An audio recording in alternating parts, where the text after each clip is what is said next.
Royal Rumble, WrestleMania, SummerSlam, Survivor Series. These are the traditional big four of WWE's pay-per-view schedule, the company's oldest shows and the ones that are typically treated with the most respect and prestige. I mean, if you discount all the times Vince McMahon tried to cancel Survivor Series, but I digress. These events have given us some of the greatest wrestling cards of all time, but they would be nothing without the smaller pay-per-views leading up to and after them. These are sometimes called B-shows, and today we are showing them some love. But before we begin, we have decided not to count Money in the Bank or King of the Ring in this list, as they are sometimes clumped into a big five, which is bollocks, but there you go. Shout out to the 2011 and 1998 iterations of those shows, respectively. I'm Adam Pacitti from Cultaholic Wrestling, and these are the 10 best B-show pay-per-views in WWE history. Join us.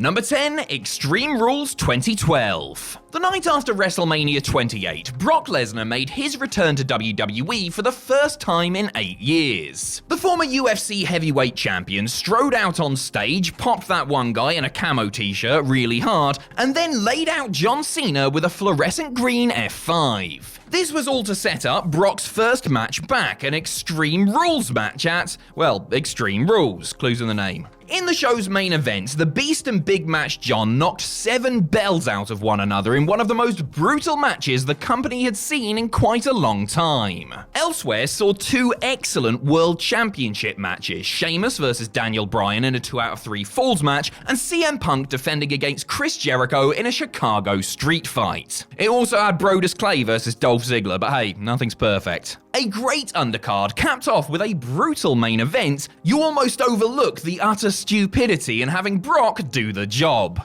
Almost. Number 9, Evolution. In 2018, WWE put on its first 2 major shows in Saudi Arabia. Owing to the culture of the nation, female performers were not allowed on these shows at the time. On the 28th of October, just 5 days before the Crown Jewel show was set to take place in Saudi, WWE put on their first ever all-female pay-per-view event, Evolution.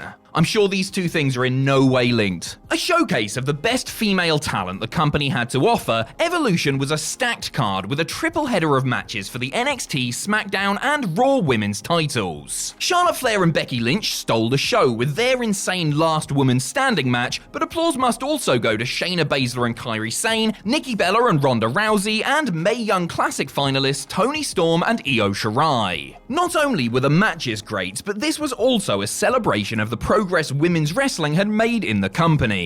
It was genuinely heartwarming to see WWE treat its female workers this way after years of animosity towards them.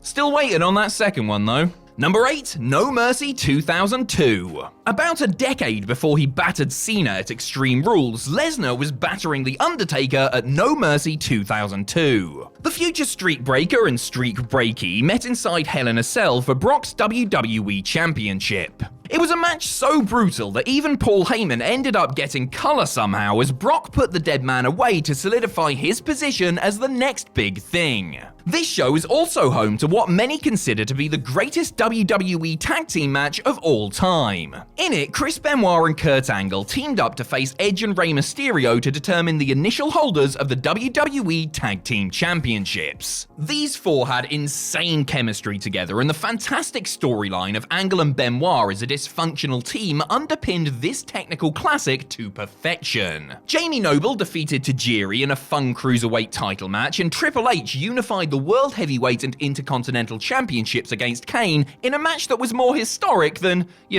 good. But in terms of memorable moments, few B-shows come close to matching this one. I mean, who could forget Dawn Marie versus Tori Wilson as part of that storyline where Dawn was bonking Tori's dad? Classic stuff, that. Number 7, Fully Loaded 2000. The year 2000 is considered by many to be WWE's best ever in terms of creative output and mainstream success. Almost every pay-per-view the company put out that year was a smash, with one of their best offerings coming in the form of Fully Loaded in July. The theme of this show was the established main event crew tangling with the new crop of would-be headliners. This was illustrated in the show's 3 major matches: The Undertaker vs. Kurt Angle, Triple H vs. Chris Jericho, and The Rock vs. Chris Benoit. Granted, none of the newer guys actually won any of their matches, but hey, it's the thought that counts, and 2 of the 3 matches were exquisite. The show opened with a thrilling mixed-gender tag, pitting the Hardy Boys and Lita against TNA and Trish Stratus. Not only was the action good, but this was also one of the earliest moments in the epic rivalry between Trish and Lita. Throw in Perry Saturn versus Eddie Guerrero and Rikishi doing an insane dive off the top of a cage onto Val Venus, and you've got yourself a recipe for one hell of a good time. I mean, unless you're Rikishi's knees or Val's everything. Number 6, Vengeance 2005. A wrestling card with only 5 matches on it? Sign me the hell up. This quintuplet from the 2005 Vengeance show all stand out in one way or another. Shelton Benjamin vs. Carlito for the Intercontinental Championship was technically sound. Victoria vs. Christy Hemme was entertaining by the standards of the time. Edge taking on Kane was another step in the rated R superstars ascent to the main event. And then there were the 2 rematches from WrestleMania 21. The first was Shawn Michaels taking on Kurt Angle. The 2 legends had put on what was arguably the best Mania match of all time up to that point, and did not disappoint when it came to the sequel. And then came the main event, a Hell in a Cell match pitting World Heavyweight Champion Batista against his former boss and grumpiest man alive, Triple H. The Animal and the Game went to war inside the cell, putting on a near half-hour-long match that never let up. Big Dave pinned Big Papa H with a Batista bomb to solidify himself as the champion and end Hunter's time in the main event scene. Who are we kidding? He never left the main event scene. Number 5, Unforgiven 2006. When it comes to discussing John Cena's greatest career rivals, the conversation inevitably turns to Randy Orton, The Rock, and his own hairline. However, those of us who really know our FUs from our AAs say Edge. The 2 stars feuded on and off across 2006 after the Canadian cashed in his Money in the Bank briefcase on Cena at New Year's Revolution. The huge blow-off to their rivalry came at Unforgiven, when Edge put the WWE title on the line in a TLC match. In one of John's best matches up to that point, he went toe-to-toe with one of the innovators of TLC and won it in spectacular fashion by giving the FU to Edge off a ladder through a stack of tables. But it wasn't just these 2 who tore it up in Toronto that night. Trish Stratus wrestled and went over in her last match as a full-timer against longtime frenemy Lita. Johnny Nitro and Jeff Hardy got 17 goddamn minutes to play with, and DX took on Vince McMahon, Shane McMahon, and The Big Show in a Hell in a Cell match that was ironically entertaining and genuinely violent. Number 4, Backlash 2001. WrestleMania X7 is widely regarded as the greatest show WWE have ever done, so the one that came immediately after it had some big shoes to fill. Thankfully though, the feat on Backlash 01 were enormous. The show was opened by the greatest faction of all time, X Factor, defeating the Dudley Boys in a decent 6-man tag. Then Rhino took on Raven in a hardcore match so good that TNA would run it in the main event of their Unbreakable pay-per-view 4 years later. William Regal beat Chris Jericho in the highly entertaining Duchess of Queensberry Rules match. Kurt Angle and Chris Benoit pushed the boundaries with an exceptional 30-minute Ultimate Submission match. Shane McMahon jumped on the Big Show in one of his career-defining leaps, and then came the big one: Matt Hardy, Christian, and Eddie Guerrero in a triple threat match for the European title. Oh, and then the 2-man power trip versus Brothers of Destruction with all the belts on the line. This mammoth main event closed out a stacked show by having Triple H and Stone Cold Steve Austin beat Taker and Kane to hold all the gold at the end of the night.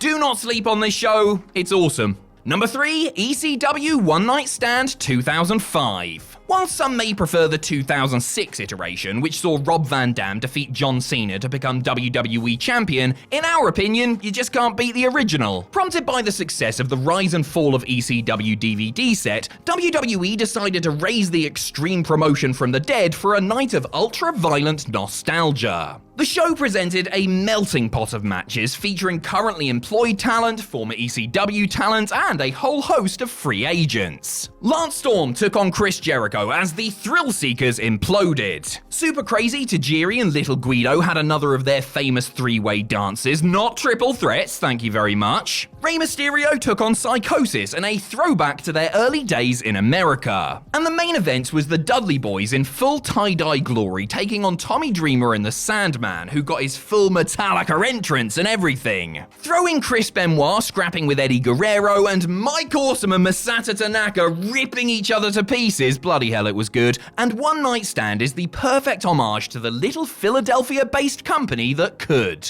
Number 2, In Your House Canadian Stampede. Often cited as one of the most complete WWE cards ever, the 16th In Your House event was subtitled Canadian Stampede due to the close proximity to the Calgary Stampede event in Canada. It was also an homage to the Hart family, who got their start in wrestling through Father Stu's Stampede territory. The extended Hart clan, plus Brian Pillman, who tagged along for the ride, were facing the team of the Road Warriors, Goldust, Ken Shamrock, and Stone Cold Steve Austin in the main event. This was slap bang in the middle of the Hart Foundation's Heel in America Facing Canada run, so the place went absolutely ballistic when the Hitman and company came to the ring. The noise only increased when the hometown heroes beat those dastardly Yanks to send the crowd home happy. And the other 3 matches on this show, yes, there were only 3 other matches, were also terrific. Hunter Hearst Helmsley and Mankind continued their rivalry, The Undertaker battled Vader, and a Japanese talent exchange saw Taka Michinoku take on the Great Sasuke. Short, sweet, and straight to the point, there is a reason this show ranks so highly amongst many people's greatest WWE shows of all time.